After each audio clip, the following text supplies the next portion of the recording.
पंजाब विधानसभा चुनाव में बड़ी जीत के बाद आम आदमी पार्टी का आत्मविश्वास काफी बड़ा हुआ नजर आ रहा है।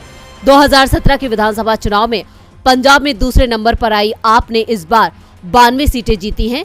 इस जीत ने आप और उसके नेताओं के हौसले बुलंद कर दिए हैं, साथ ही उनकी महत्वाकांक्षाएं भी बढ़ गई हैं। पंजाब के नतीजों के बाद आप नेता कह भी चुके हैं कि 2024 के लोकसभा चुनाव में पार्टी बीजेपी के लिए चुनौती पेश करेगी।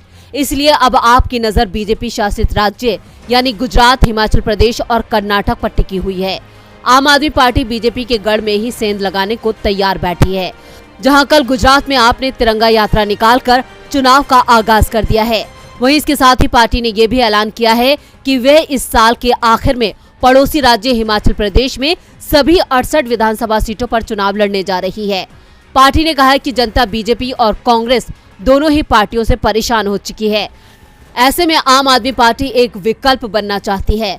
गुजरात, हिमाचल प्रदेश के साथ ही आम आदमी पार्टी ने कर्नाटक में अगले साल होने वाले विधानसभा चुनाव के लिए अभी से ही अपनी कमर कस ली है। बीजेपी को सत्ता से हटाने के लिए केजरीवाल की पार्टी ने कर्नाटक में अपने उम्मीदवारों को सिलेक्ट करना शुरू कर दिया है।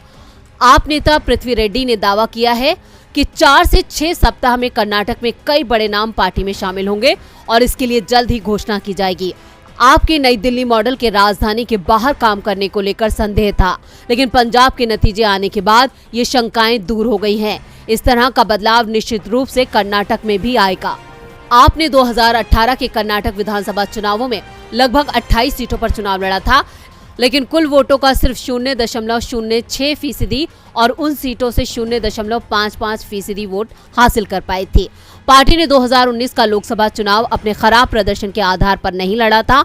पंजाब विधानसभा चुनावों में शानदार जीत के साथ आपको उम्मीद है कि पिछले एक दशक में सत्तारूढ़ बीजेपी के वर्चस्व वाले बेंगलुरु महानगर पालिका के चुनावों में भी ऐसा ही प्रभाव पड़ेगा। आपको बता दें कि इन तीनों राज्यों में बीजेपी की सरकार है और आम आदमी पार्टी पंजाब में जीतकर अब बीजेपी शासित राज्य में चुनाव जीतकर बीजेपी को सत्ता के बाहर करने की रणनीति बना रही है। लेकिन आम आदमी पार्टी संयोजक अरविंद केजरीवाल का प्लान इतना ही नहीं है। केजरीवाल 2024 की तैयारी कर रहे हैं। 2024 में होने वाले लोकसभा चुनाव में पीएम मोदी को टक्कर देने के लिए वो अपनी पार्टी को मजबूत कर रहे हैं।